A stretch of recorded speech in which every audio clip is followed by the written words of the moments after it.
welcome to a Rutgers 2025 season preview, Chris. This marks the halfway point for our Big Ten previews. This is team number 9, if my math serves me correctly. And it's the Rutgers Scarlet Knights we're going to be talking about, or the Kniggets. I remember one year we were doing the old Monty Python with them, and then I was calling them Rutgers one year. You didn't like that too much. Trying to channel your inner Vince McMahon. They're just the Rutgers Knights, guys. That's who they are right now. The Rutgers Scarlet Knights. They've earned my respect the last few years. Greg Schiano's done a good job rebuilding that program. It's going to be an interesting year. Last year they underachieved a little bit according to what you and I thought they were going to end up doing. We'll talk about that in just a minute. And it's kind of a rebuild year, and they're going to need some things to kind of fall their way this year. Not saying it won't happen or it can't. Of course, we're going to have Larry K on here in just a little bit to talk all about that. But Chris, I want to get your impression here about Rutgers before we talk a little bit about them historically, what they did last year, and then we talk to Larry K. Uh, you know, Rutgers is a team that kind of like Nebraska for me. I feel is very, very close. I think they got the right coach on staff, Mm-hmm.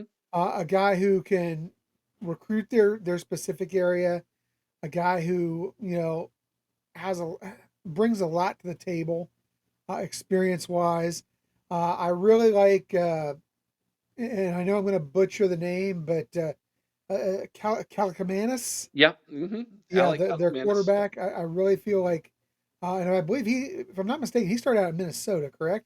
That's correct. Yeah, he I think is a guy who can actually get this passing game going a little bit. KJ Duff at the wideout, I think, is somebody to watch out for. Um, a lot of talented guys, a lot of experienced guys coming back.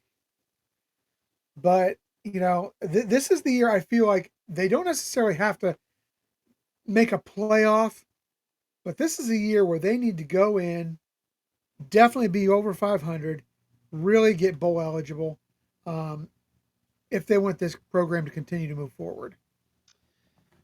Yeah, I think you don't want to take a step backwards here. Yeah, Although this is kind of feels more of like a rebuild year for them there in Piscataway, but yeah, you don't want to take too far of a step backwards. I get what you're saying here. Let's take a quick look at what they did last year, look at them historically, and then we'll bring Larry K on here. So, last year's season, they opened up with 4 consecutive wins, 3 of which were non-con, including Howard and Akron. They won on the road at Virginia Tech, 26-23, old Big East rivalry there. They then won their Big Ten opener at home on a Friday night in a weird game against Washington, 21-18. Then, Chris, they went on a 4-game losing streak, including losses of at Nebraska, a dismantling, a complete depantsing at home against Wisconsin. They lost a 3-game stinger against UCLA, and then they went out to the West Coast and they lost to USC. Then they bounced back with a win over Minnesota at home. They beat Maryland on the road. They lose against Illinois in a close one. They then defeat Michigan State uh, at 41-14 to end the year, and that's how they ended up getting that 7th win. And then they became bowl eligible and lost a heartbreaker to Kansas State, 44-41 in their bowl game. 6.5 was Vegas's over and under last year. We both said this team was going to be the 10-2. If you remember, Chris, we thought they were basically what Indiana ended up being. yeah. This is who we thought was going to be that sneaky get into the playoff Big Ten team. They weren't that, but they did get 7 wins. So I still won money on them, Chris. I still won the That's over, right. baby. But it was by the skin of my teeth, but we got it. So they were 7-6 overall last year, 4-5 in the Big Ten. Greg Schiano's overall record now is 94 wins to 101 losses. Of course, they play in Piscataway, New Jersey, like I mentioned, in SHI Stadium, which has a capacity of 52,454. Their all-time record now is 676 wins to 691 losses, 42 ties. They now fall to 7-6 in bowl games, and they do have one conference title to their name. Man, I kind of not because we made the prediction, Chris. We both were super high on them, but I kind of wish last year's Indiana was Rutgers. I do too. I do too. I have a fondness for Greg Schiano that I don't have for Kurt Signetti. Yes, 100%. that's that's a big part of it. But Rutgers was a team that last year I really thought was poised. They had some really great pieces, especially in their running game. The defense was very good. If you look at this year's team, offensively, I think they're going to be okay this year. Defensively, they've got a lot they're replacing this year. Yeah. Man, are they replacing a lot. I mean, I think they're replacing what about 7 of the 11 starters, if I'm not mistaken, this year. So, Not as much as Ohio State is though. So you got well, you got that but going for you. when you're Ohio State, you don't worry as much because you know Yeah. that caliber of athlete is going to be there. Are these guys going to be anywhere near where last year's team was? If they were, I think they're a better team than they were last year. Funny fact, you know, JR is a closet Indiana fan. He's also a closet Rutgers fan. Before that, though, he was definitely a Rutgers fan. And maybe that's where it came from. He kind of wore off on us a little bit. Yeah, You think maybe that's what that happened? could be it, man. I don't know. I just like the word scarlet. As a Buckeye fan, I'm gonna that gets the old antenna propped up. All right, we are going to jump over to the interview I have with Larry K over at the Night Watch. This is just a phenomenal interview. Y'all are going to love it. If you're a Rutgers fan, you know this guy. I know you know this guy. He is one of the best when it comes to Rutgers podcast and content creators. And so you're going to love this interview. And then Chris and I will be back and we will give you our official predictions. And we now have Larry K from the Night Watch with us here to talk all about Rutgers football. Larry, welcome back to the OHIO podcast, my friend. I am so hyped to be with you as always with Buckeye Nation, with Mr. Boggs, talking RU a little bit here, Big Ten in general, and whatever else it is. Always an absolute pleasure in the dead of summer, my brother. It is. We are officially in, I believe, the dog days, as they would call it. The dog days of summer are here, which means football is just right around the corner. So, big Always. Big Ten media days later this week, and then they're jumping right into a fall camp. And so, yeah, man, football's not that it's in the air yet. Usually, late August, you'll wake up one morning and you'll smell football. It's so You true. know, Well, I love it. as a kid, when we go to training camp August 1st, there was a smell in that summer air, that dew point a little bit. And then the end of August, one of those days it gets a little bit crisp. And we all know it. And you smell football in the air. So it's coming. We got some time, but it is soon to be upon us. And I'm excited. All right, man. Let's talk a little bit about Rutgers football. Last year, it was a kind of an interesting season. I was pretty high on Rutgers last year, as you remember, Larry. I thought that they were one of those teams that had a good opportunity, and man, I feel like it was either right before or right after we recorded the Rutgers preview, a big injury hit. And not that it took the wind out of the sails of the program, but you kind of felt like, oh man, if all those dominoes would have fallen right, what could have been? Rutgers still had a really good year. I'm not saying that they didn't, but I feel like there was a chance that last year could have been special. And still think that Shiano's doing it right. He's building the program properly, and still feel like Rutgers is a dangerous football team in 2025. But let's start here. Let's go back to 2024. Kind of give me your overview of the season, how you felt it went, and then lead that into a little bit of what that made the offseason look like for you guys. So when we talked last season, I remember, there was a lot of conversation about where would Rutgers win-loss total be, and it was with you guys, it was on, with you, with JR, with Zach, where I was talking, doing kind of the tour, and on my own channel. I'm talking about where are we going? What is the expectation? And I think I predicted 9 wins at the beginning of the season. There was this, potential that they could have gone even higher based on paper, some of us thought. And right after we talked is when Mo Toure had the big injury. And, he was ranked by a lot of people in a lot of circles as one of the best linebackers in the Big Ten going into that year. A lot of potential with him. He was the leader of the defense. He had really come on as a really good pass rusher.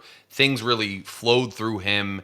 On defense, that you either have a really good secondary that allows guys time to get to the quarterback, or you're getting to the quarterback, giving your secondary a chance to defend better. And we had a situation where Mo Toure was a huge asset to us in a lot of ways. He goes down for the season last year. This was the first time. Coach Ciano's usually pretty good about that old school football mentality where next man up, Right. you can't worry about the past or the future. You got to only stay in the present. But I saw him in that press conference when Mo went down, and it was the first I'd really seen him not be as stoic as we're used to. You could tell he was a bit dejected. You could tell he was a bit upset. This was an emotional leader. Mo goes down, and you get into the season, and you have some hiccups early on against the out of conference opponents, but nothing bad. You get to Virginia Tech, you go away to play them in Blacksburg. Rutgers dominates for the beginning of the game really well. And then something that I think became a bit of a theme in the middle lag of the season sets in with Virginia Tech, where Rutgers kind of takes the pedal off the gas, gets conservative, and Va Tech catches up. Luckily, great play call towards the end of that game, great defensive play.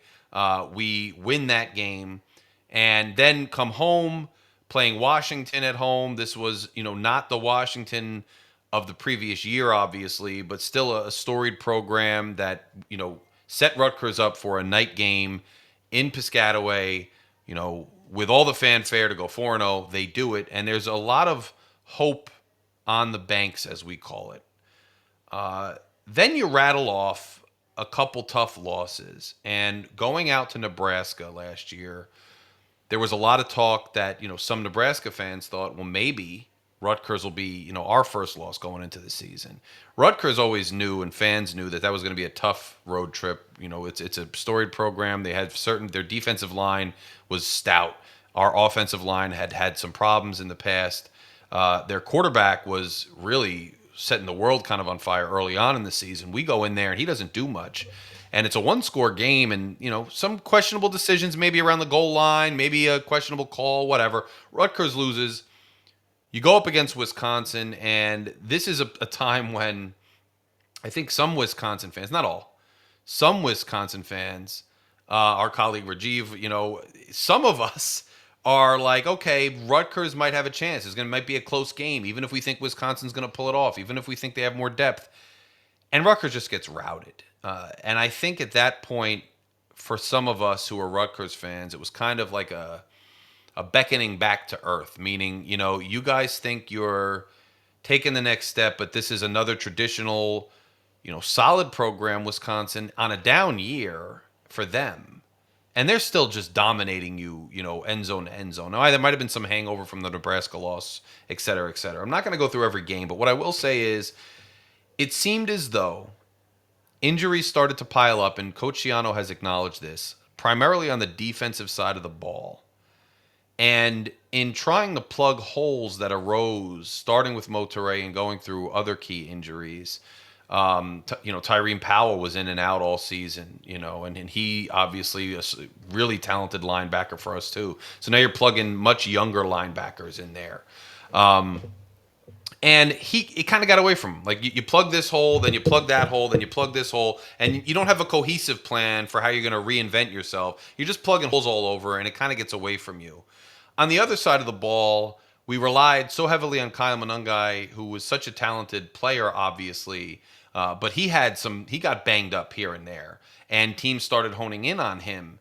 And so mid-season, you get to 500, and you're wondering what's going to become of us. This was supposed to be where we got over the hump. 9, Hmm. 8 wins. Going 500 again would probably be a failure. Going under 500 would certainly be a failure for the season. Shiano gets together with the defensive coordinator.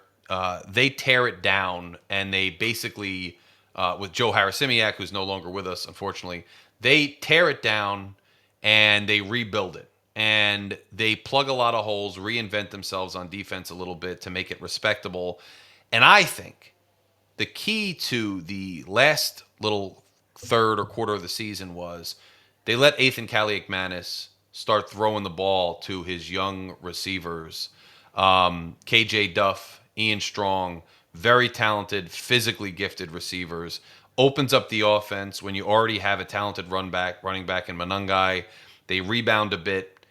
They get out of the season not meeting expectations, but certainly not falling below. I think my range was, it could go as low as 5, which would be an utter failure, and as high as 9, which would be a great success. And they limp out of the season with 7, go to the bowl game. I'm hyped about it.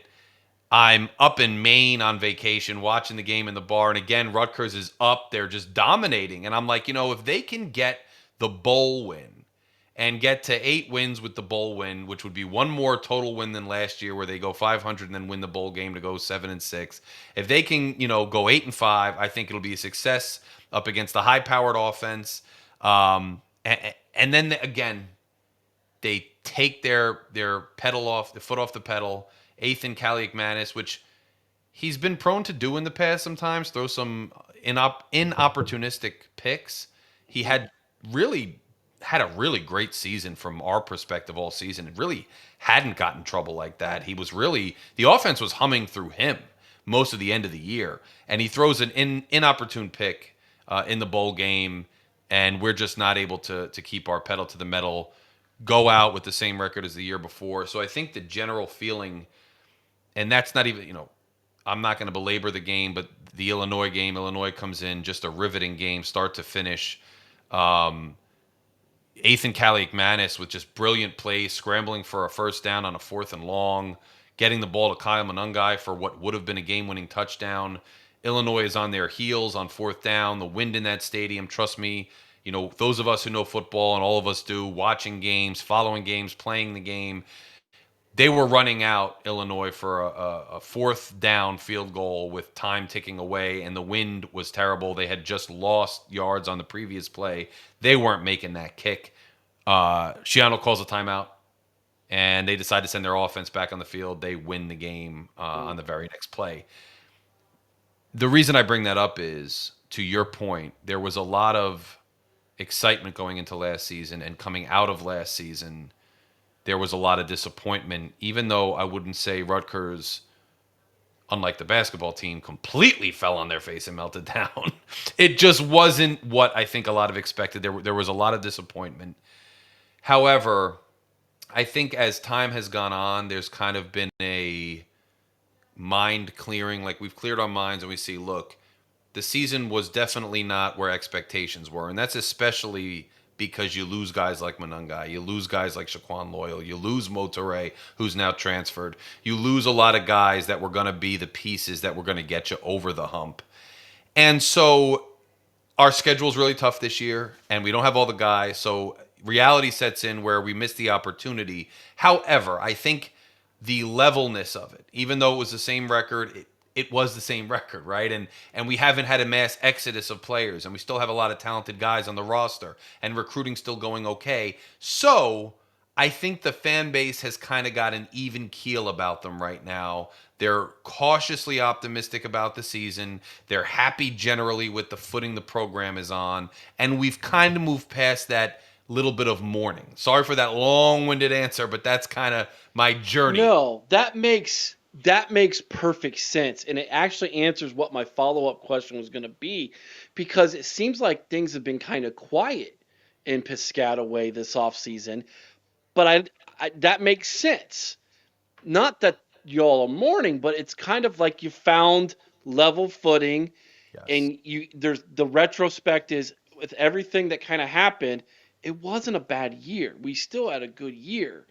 And you got, like you mentioned, some pretty good pieces coming back. Yes. But boy, oh boy, is that schedule tough. And we're going to get into that in just a minute. But real quick, before we dive into the roster and the projected starters for the season, kind of give me your overview of the offseason as far as comings and goings.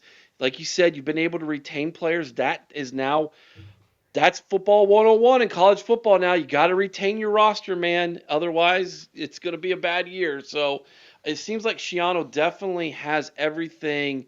He has the foundation. He's built the foundation back. It's solid.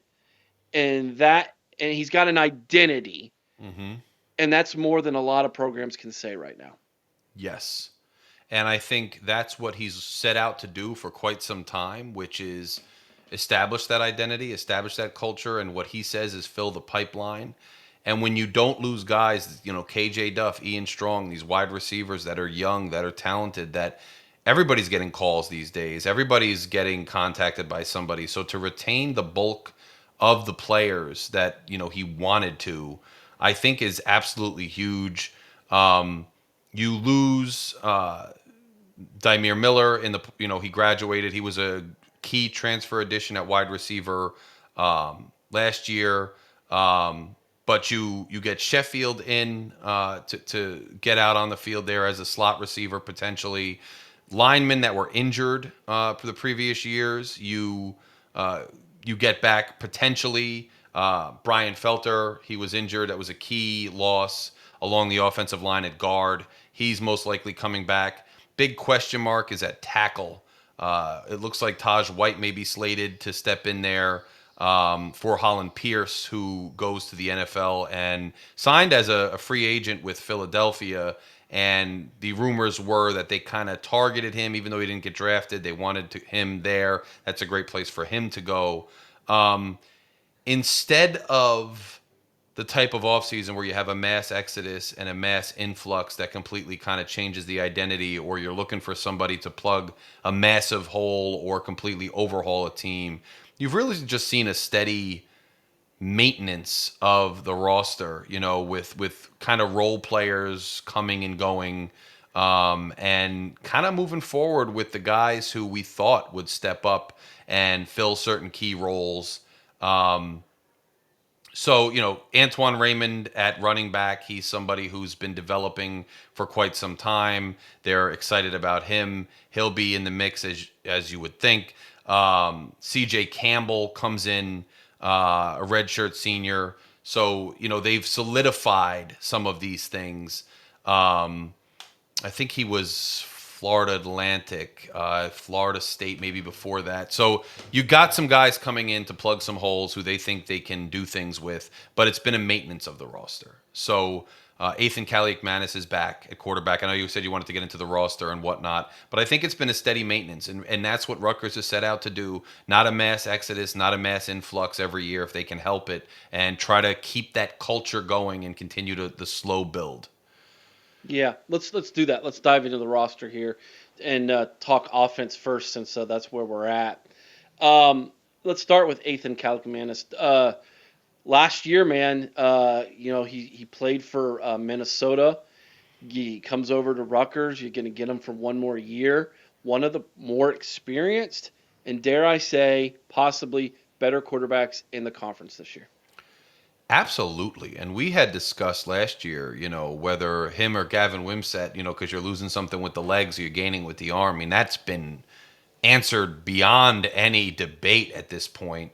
You did have a Johnny Shepard, the backup quarterback. He transferred out because AJ Sarace, the up-and-comer from Princeton, New Jersey, or at least his father's the coach of Princeton, he's the backup. But Ethan Kaliakmanis, I think he showed, and he had under Kirk Shiraka at Minnesota, he had a pretty good year when he was there, and then he slumped a little bit the following year when Kirk was with Rutgers. Kirk goes out and gets his guy back, and what I've seen with him is a quarterback that has a lot of moxie. To use a term that everybody uses, but everybody knows what it means. It's got a heck of a lot of moxie. He steps in, he knows where to put the ball, he doesn't hesitate to try to squeeze the ball in. What I saw pleasantly surprisingly, but for a few throws like I referenced just recently, um, he's making good decisions. Like by and large, I thought it would be a lot more risky when he would try to squeeze the ball in there with his arm confidence. But he's actually done a pretty good job of being smart with the football, getting it where it needs to go, and finding guys. He also can create with his legs to some extent. And I think he is one of the better quarterbacks in the league at this point. And I think a big part of that is by virtue of simply being older, being in the system longer, having the experience, having the confidence. And now he's coming back with O linemen, Gus Zelinskis and these other guys that he knows on the line, guys he trusts on the line for his protections, and guys he's throwing the ball to that he trusts. You're not going to have that security blanket of Kyle Monangai this year to take the focus off of Athan. So, how does that affect him?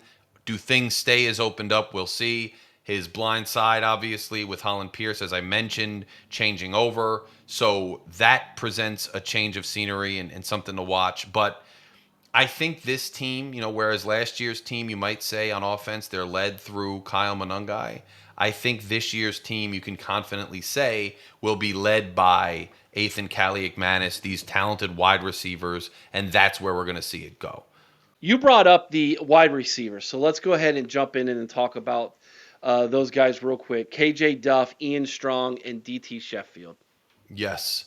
So look, Ian Strong has been now he's going to be a junior. Coming in as a freshman, there was a lot of talent, a lot of flashes, big body receiver, knows how to use his body. Now his routes have improved. He knows how to use his body in running a route to get open, to position his body in a place to come down with the ball.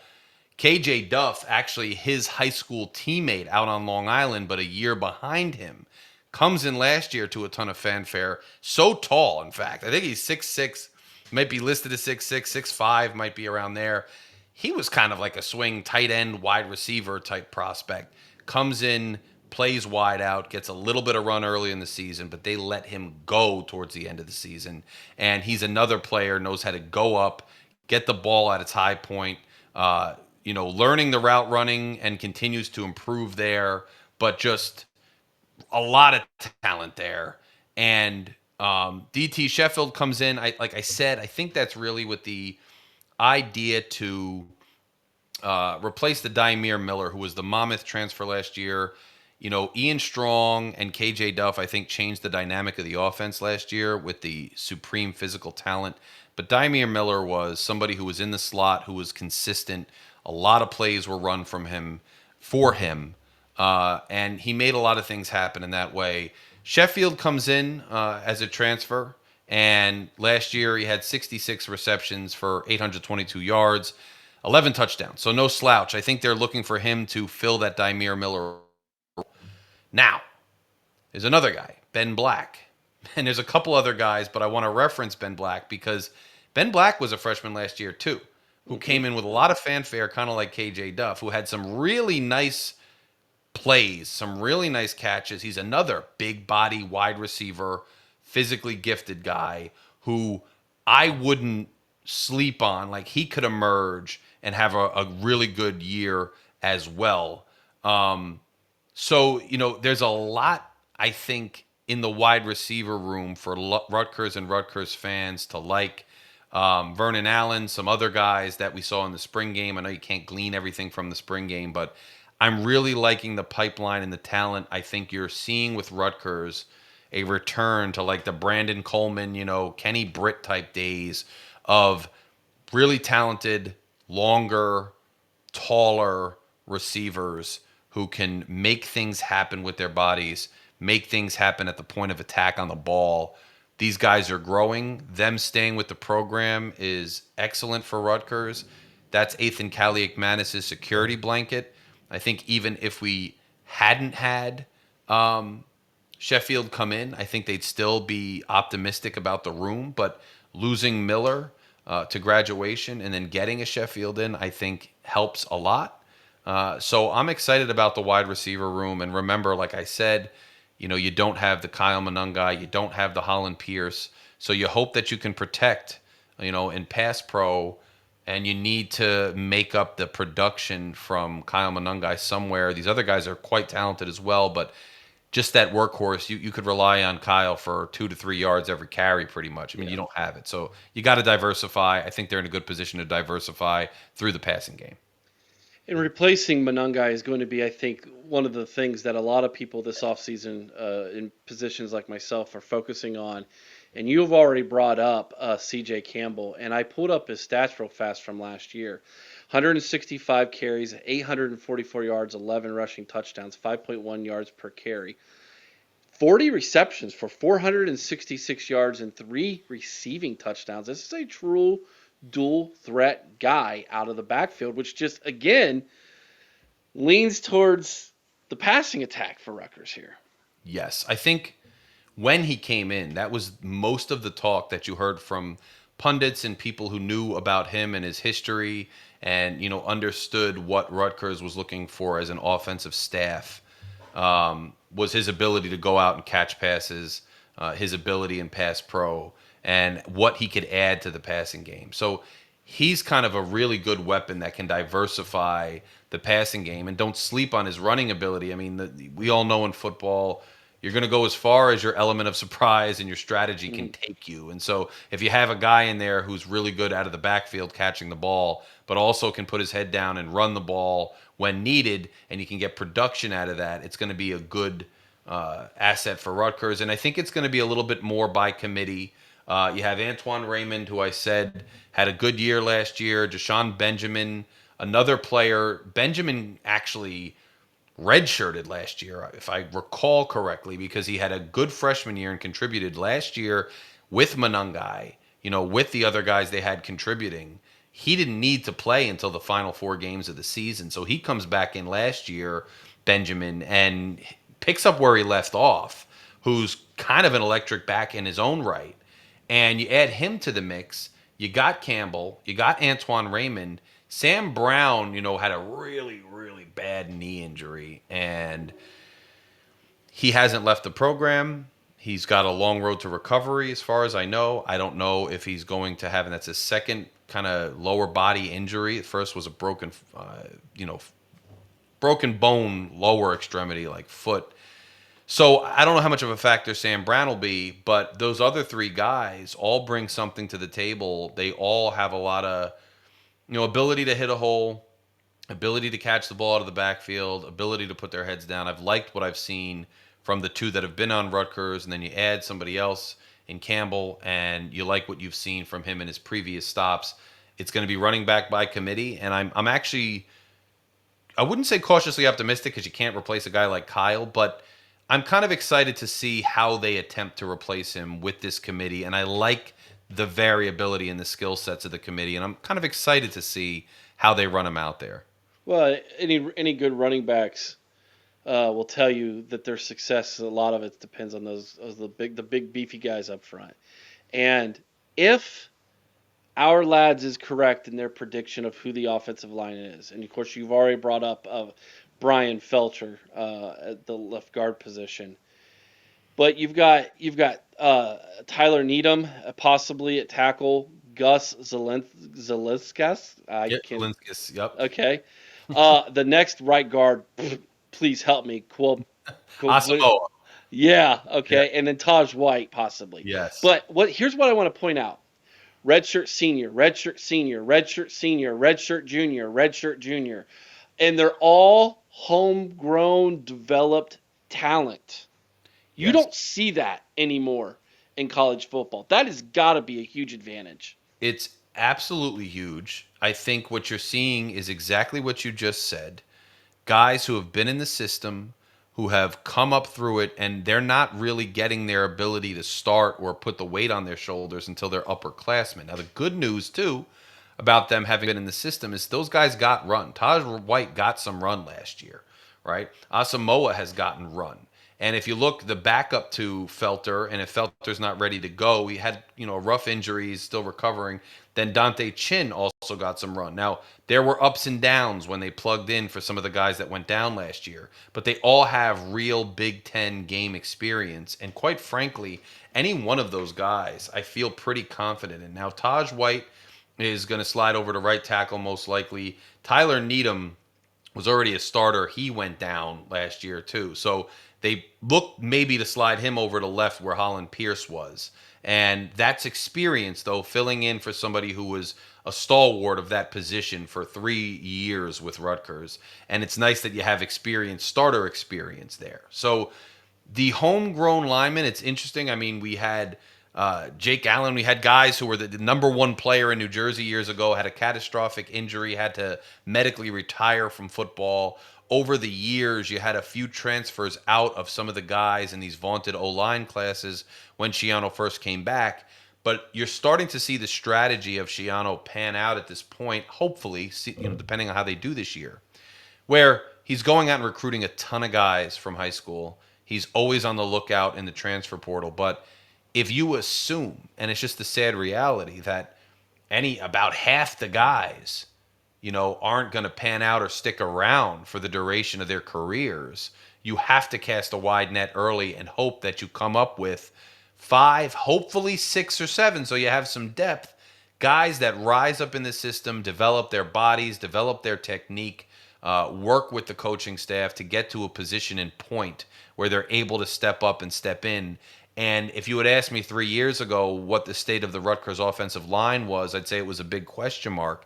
But having seen guys step up and prove themselves, and now seeing names that I recognize well, not only because I follow the team like I do, but because they've gotten in game action for better or worse, my confidence in looking at the depth chart and looking at the current composition of the roster is much better. And Hmm. so I think, unlike a few years ago where this team ran through the defense, it's going to run more through the offense because you've got that experience at quarterback, the most important position in football, and then you've got that talent, in the ball carriers. So they'll go, I think, as far as that offense, and the offense runs through the O line. So as far as that O line can take them, and again, I'll use it again, like cautiously optimistic about what we're seeing there and who the guys are. So If you could give me 22 and 23-year-old men across your yes, offensive line going up against 18, 19-year-olds on the yes, defensive line, that's an advantage. I mean, yeah, yes. they might not have had 4 and 5 stars connected to their name coming out of high school, but they're men now. Yes, 150%. Yes, especially in that position. That's not a position that most guys really come in and step up and are able to play right out of the gate. I don't care how talented you are or how big you are. There's Yeah. technique things, and there's guys that have been training at those particular techniques and honing their strengths for years who are grown men that you're going up against. And so you better be ready. And we have men and we have big men, and I'm happy about that. Flipping it over to the other side of the ball, let's talk. Let's take. It's almost an exact opposite of what we just talked Yes. about on the defensive line, Larry. These are four new names, Hmm. possibly, based off the transfer portal here. Eric O'Neill, Doug Blue, Eli or Ellie, Daryl Danu, and Hmm. Bradley Weaver Hmm. are who is projected possibly to be starters. However, their backups are all redshirt seniors and juniors again who've been in the program. I'm wondering if this is going to be a committee type thing here on the defensive line. I would say number one, I think it's definitely going to be a committee, and number two, Shiano, his depth charts are kind of funny. He doesn't like most things. He doesn't like to commit to things. He'll have like a slash with, they're both the starter, they're both the backup. They're both. Yeah. So these depth charts we're getting, I still think some of it might have to sort itself out in training camp, and we'll see what happens. I mean, a guy like Jordan Walker, currently listed as the backup on our lads, he had I wouldn't say a breakthrough year, but he had some serious plays when he had to see action last year when we had a bunch of injuries. And a guy like that who's been in the system for a long time, I believe he was a tight end at one time, way early in his career, kind of a converted guy, really got control of his body and has those natural abilities to play a D end and get to the quarterback. I think some of these guys might emerge. And we saw that Motoré came into the program, and it wasn't like Motoré, upon walking onto campus, had all the fanfare that he had. He was developed. And so I'm looking for some of these older guys, too, to maybe seize the opportunity and make something happen that maybe is not expected. You lose a bunch of guys. Bailey last year was kind of in and out of the lineup. He was injured a lot, and so he eventually just sat out the rest of the season. We didn't. I think something that is unique that Rutgers hasn't experienced very much under Shiano happened last year, which was that the pass rush just wasn't that potent. And it left something to be desired. And we had a secondary that I did trust pretty well last year. But no matter how good your secondary is, if you give a talented quarterback in this league an opportunity to wait around, to find somebody to throw the ball to, you give these wideouts an opportunity to find a soft spot and get open, they're going to do it. Or beat coverage, they're going to do it. And so I think they bring in a bunch of guys to try to bolster that, you know, pass rush and to replenish the ranks along the defensive line. And I think it'll be by committee. Shiano said over and over again he likes to keep guys fresh along that defensive line. I happen to agree with that. I mean, you're getting after guys. The physical taxing in the trenches is a lot, as we both know.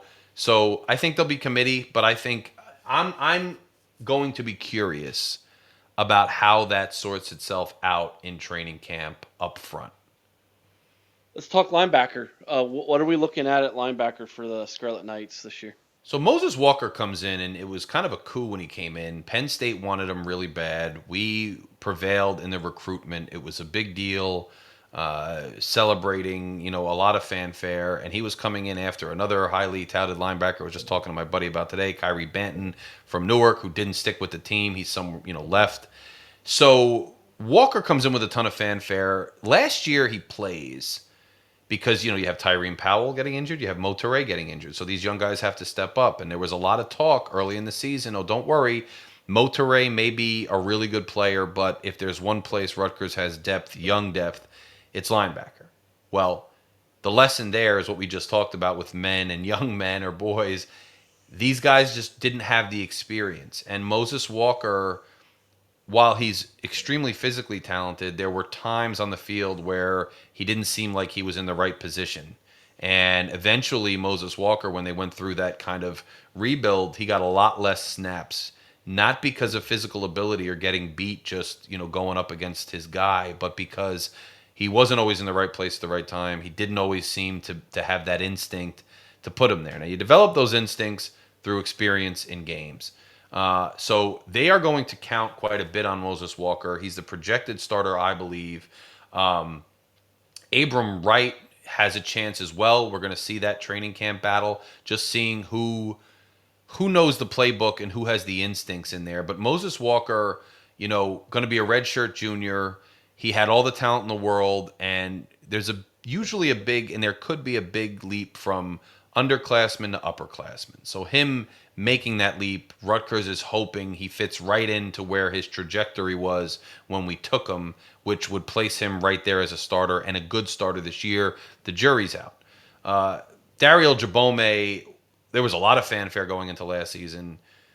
He hit some growing pains midway through the season, but for the bulk of the season, Jabome had really good instincts, was around the football a lot, made a ton of plays, flew all over the field. And I actually think that you're only going to see that get better this year with more experience, more, minutes and snaps in games. I think Jabome is ready to take the next step. I think he's going to be a huge asset for Rutgers. So I think the jury's out in terms of you thought you were going to have Motoray this year, even though you lost him last year. We always thought he was coming back from injury. You don't have him. They wanted to keep him. They couldn't. They didn't fight tooth and nail to keep him. So I think it gives you some insight into the room, right? I mean, it's not like they were so confident they said, see you later, but it's not like they fell over backwards. So there are talented guys that you would think are ready to step up. But with some of the growing pains you had last year, and the fact that it may be a little thin, and the fact you're losing guys that you had a lot of confidence in last year before the injuries, linebacker is going to be one of the big stories of this season, I think. You mentioned that you were pretty high on the corners last year. What about this year? This year, you have a lot of new faces. You have a lot of new faces again. Now, Kaj Sanders, And Bo Masco, I got confidence in him based on what I've seen. Kaj Sanders came into the scene last year as a true freshman, and yeah, he had some problems. They all do, but he had some plays. And I mean, and he could run with the best of them. He's a natural. I'm high on. Is he gonna stay at corner, or do you think he'll play at safety? No, he's going to be safety. I think Kaj Yeah. Okay. Sanders is safety. Yeah. Kaj Yeah. Sanders is a safety. He's going to play safety. Oh, did we talk about? Were we talking about corner? Or were we talking? I Yeah. thought you said Corner. Yeah. secondary. Corner. Okay.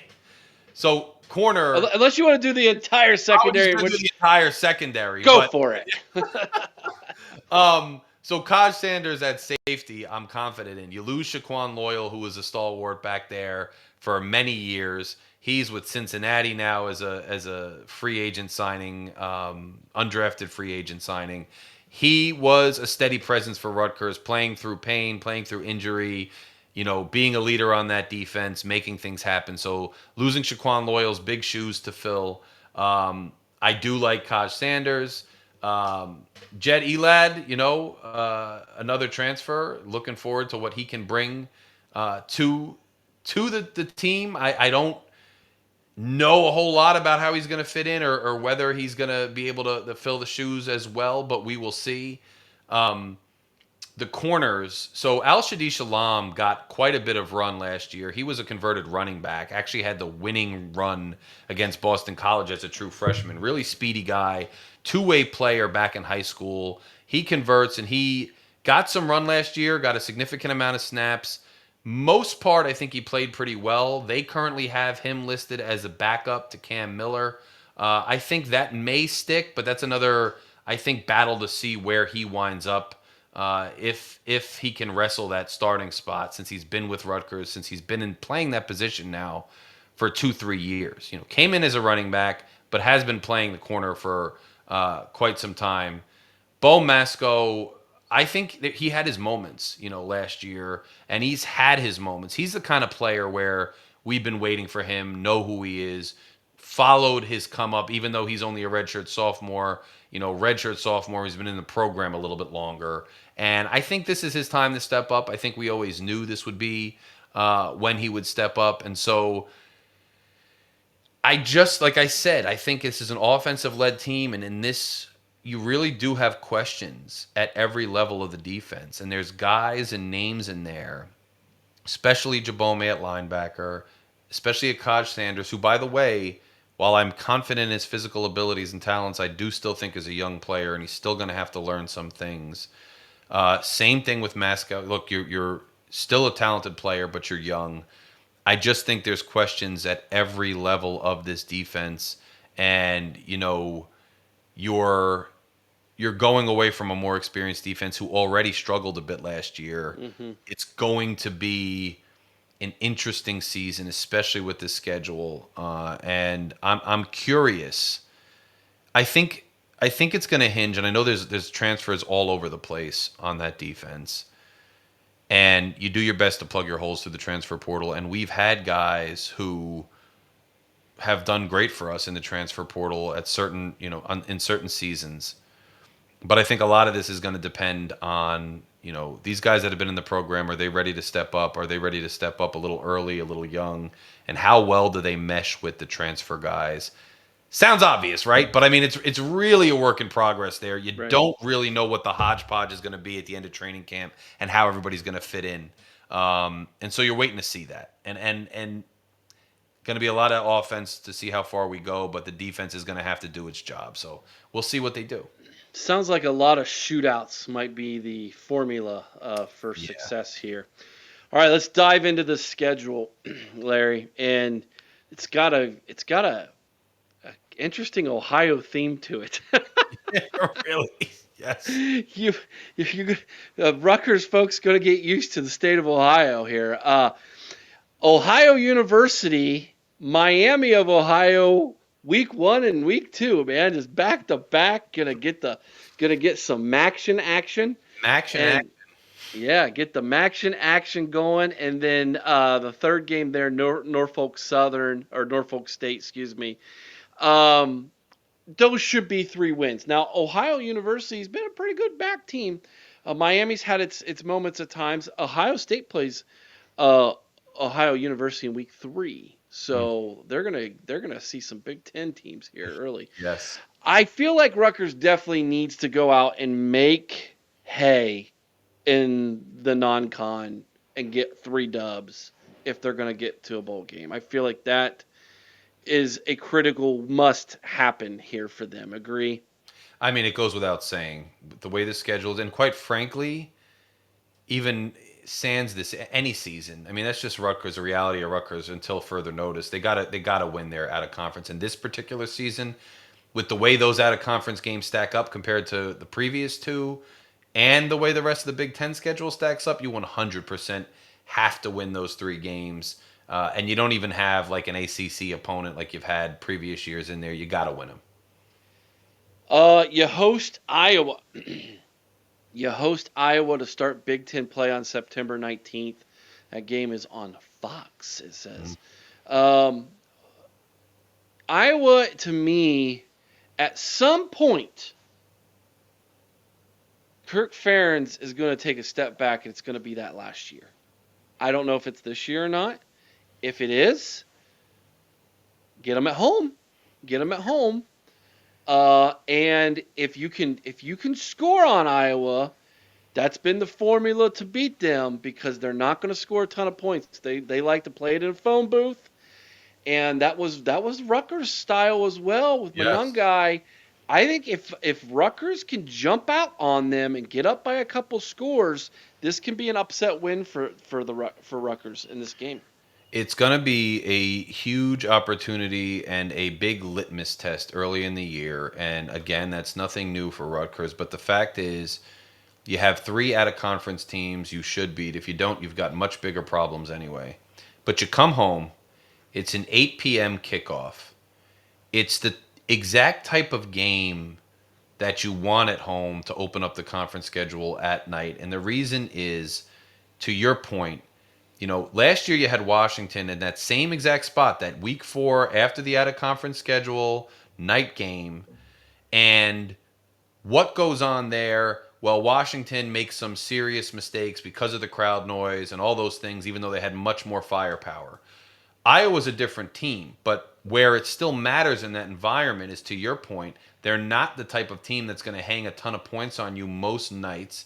And they're not the type of team that wants to get outside the box. They love that phone booth, as you put it. It's a great way to put it. So you're in that environment, and Rutgers capitalizes on some of that energy and maybe pulls out a trick play or a big play ability early on and changes the dynamic of the game that Iowa wants to play. If there's any chance, I wouldn't presume to say at this juncture in Rutgers' tenure that they're going to put Iowa on their heels. But if they're able to get them off balance a little bit in that environment and they lack the firepower to come back at them, there is an opportunity for an upset. And if they can get an upset in that situation, I think it sets the season off in a much different way, and the outlook changes a bit as opposed to what you might think at first glance in the schedule. So that's as good an opportunity as any this season. And I'm looking forward to it as of now. Yeah. September 27th, a transfer portal rivalry game is what I'm going to call this. Yeah. Minnesota's going to be looking forward to this one. Rutgers has been able to take some coaches and some players in the past couple years from Minnesota, and this one's going to be on the road, first road game at Minnesota. This is an interesting one, followed by a bye week before going out west to that Washington team that you mentioned, who will be hungry, and that is going to be a tough environment. It's a night game out there. That is a tough. That's a tough place to play. Ohio State's got to do the same thing. Those are 2 tough games, but I feel like if Rutgers could somehow win one of those 2, you take it. I, you take it all the time, every time, 5 times on Sunday. I mean, look, I think that's going to be a tough stretch. Both teams are looking for revenge. It's on the road in both games. Um, and it's just going to be tough for Rutgers. I think if there was one of the 2 they could take for some reason, they played Minnesota good last year, and Maybe they can take the game against Minnesota, but they're going to want revenge, and it's on the road, and it's, I just think, and it's going to be Rutgers. I think it's their first road trip of the year. So it's going to be tough regardless, those two games. And, you just looking at the game against Washington last year, Rutgers made some key plays, and they had to make key plays to win the game. But Washington shot themselves in the foot a heck of a lot. I mean, and there was even a stat where it was like, I forget, the percentages of win likelihood, like all the way to the end of that game, it was like Washington 90%, Rutgers 10%, and just like flipped at the very end when they missed a field goal. So, just looking at that disparity last year, I don't think it's going to be the same on the road, and it's going to be a tough. That's just a tough stretch. I know you haven't even gotten to the next game in that stretch, Oh but my gosh. it's Well, let's let's take the next six in two. At Purdue on October 25th, hosting Maryland on November 8th. You got to win those games. yeah, Purdue has got a new coach. They're considered one of, if not the worst team in the Big Ten. They only won one game last year. It was against Indiana State, and then they lost 11 straight. That can be a tough place to play. Ohio State's gone in there with much better teams and come out with an L before. And so, mad respect to West Lafayette and what they can do. Maryland is my worst team in the Big Ten this year. mm. I do not look for their coach to make it through the season. And it's headed that way. I could see it. Yeah, yeah, So I feel like those are two must wins. yeah. And The despite other recruiting the just other four, Larry. Oh my gosh, did the Big Ten not do you any favors? They gave you, in a lot of people's opinion, the top four teams in the Big Ten this year. yeah, Oregon on October 18th, at Illinois on November 1st, which is a lot of people's Cinderella to make the college football playoff. At the Horseshoe on November 22nd. I know a little bit about that team. And then you finish up against November 29th, Penn State, who's everybody's pick to actually maybe win the national championship based off of who's returning. it's look. I think when you look at that last stretch, those last two weekends, fully expect just pain. And I don't say that to be funny, even though it is kind of funny. It's like you're gonna have to have one either be bowl eligible or have a respectful season where you definitely beat Purdue and you beat Maryland to have any sense of feeling okay after those last two games. If you've dropped one or two of the games you think you can win, whether it's Maryland, Purdue, and you don't sneak, like obviously if you sneak one out in the beginning of the season, the first half after the out of conference, and you win Purdue and Maryland, now you're bowl eligible. And so Right. you take your beating and it's life, right? And maybe you play with house money. You go out there, you try to take it to one of them, Well, maybe Penn State since it's at home. Um, well, but if you don't have any of those, yeah. Shiano traditionally has given Ohio State fits, Yes. and he throws everything at Ryan Day, and it's because he knows how much it bugs Ryan Day to do all the trick plays and everything. It's like he knows it's like, hey guys, I know this is really gonna bug Ryan, so let's go ahead and do all these trick plays. He definitely does. So look, if you're playing with house money, I think it's a different story. We'll see what happens. I just think, you know, you have to get some confidence early in the year because Oregon's like our homecoming game. It's at night. It's just that's tough, man. And at Illinois, where we play them tough last year, was a heartbreaker. But now you got to go against them on the road, and then finishing like that. It's just I really hope that they can sneak one when you're talking about Iowa, Minnesota, Washington, and I think it's more likely against Iowa or Minnesota so that and then they can beat Purdue and Maryland because the other four games in the second half of that season are brutal.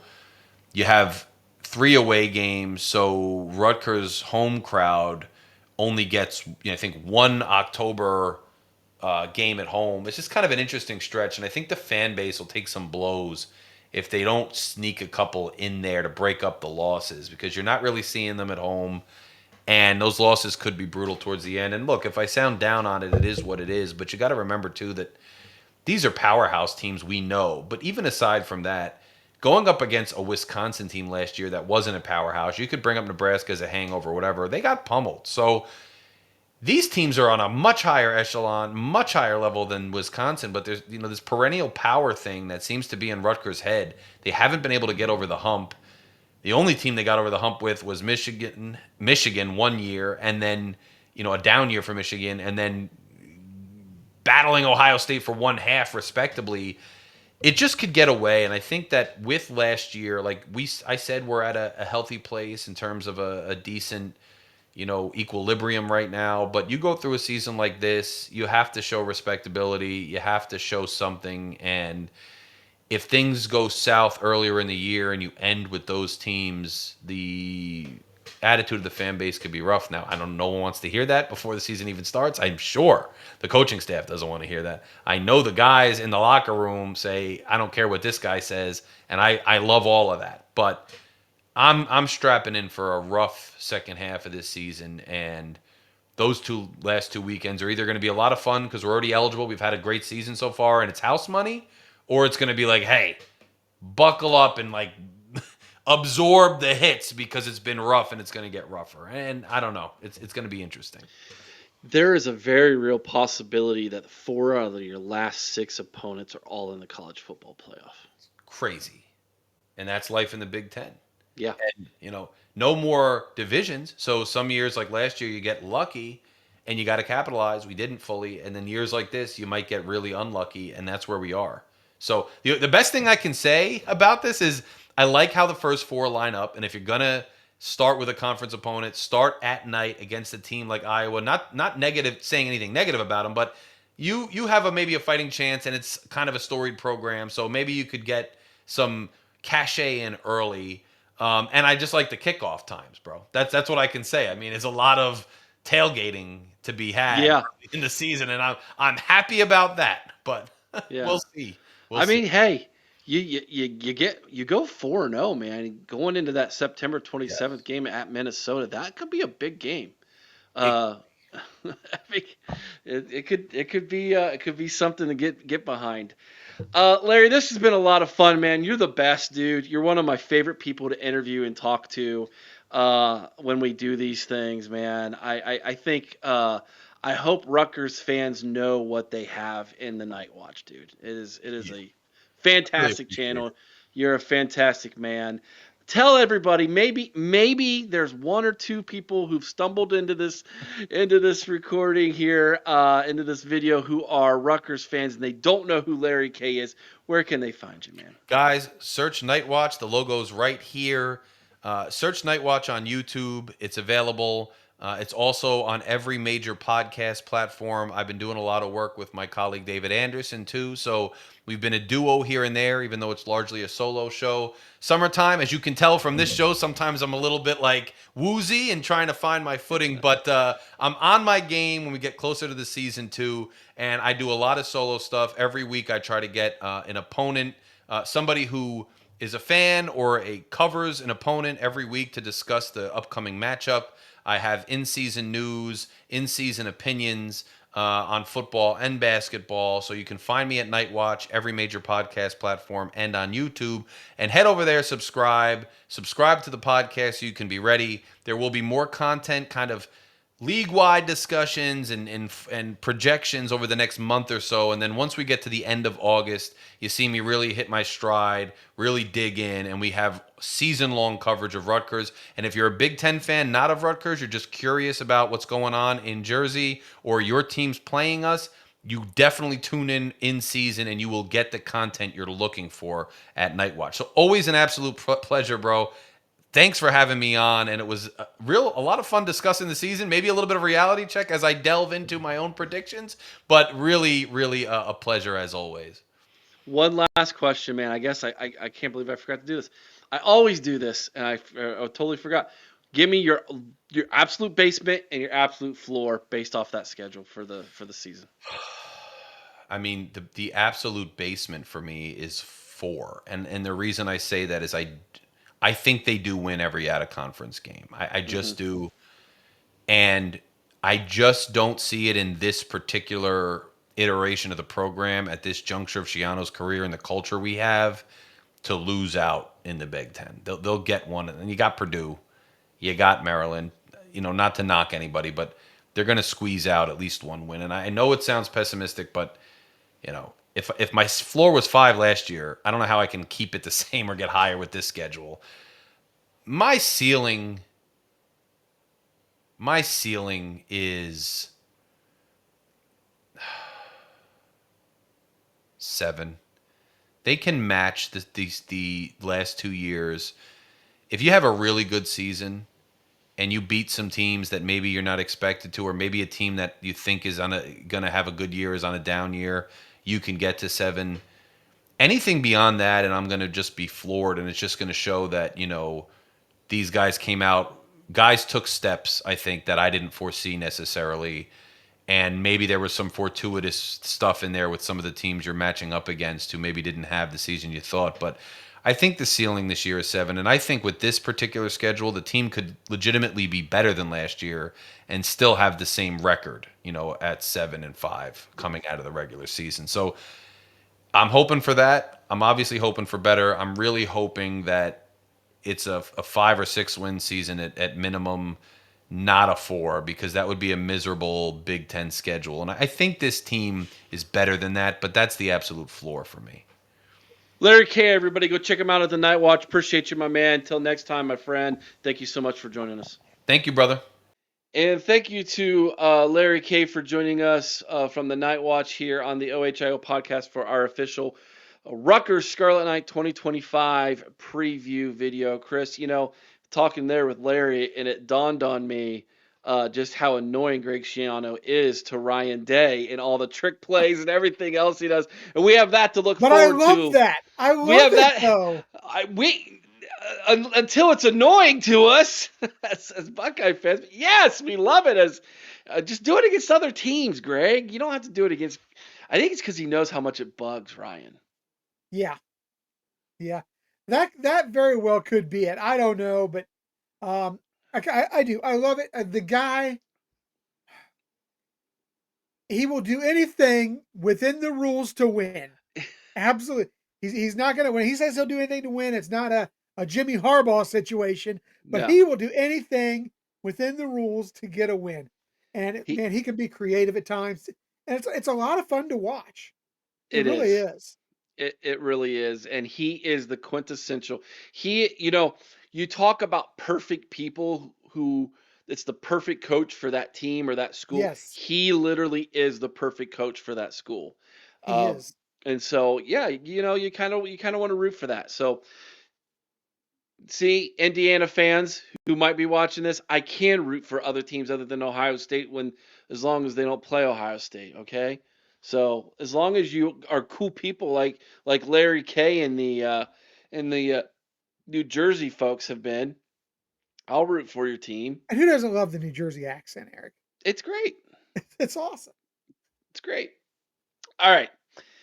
Here we go, Chris. Let's dive into their schedule. I did this with Larry. Now Brutal. it's your turn and my turn to give our predictions. The over under this year, Chris, from Vegas is 5.5 games. They start the season against Ohio University in Miami of Ohio. Very much an Ohio feel to Oh yeah. this schedule this year. Those should be wins. Norfolk State, that should be a win. The Ohio University game is kind of don't I, sleep on them. I think they get the win. I I really do do, too. especially since it's at Piscataway. Yes. Versus Iowa at Minnesota. Here's the thing.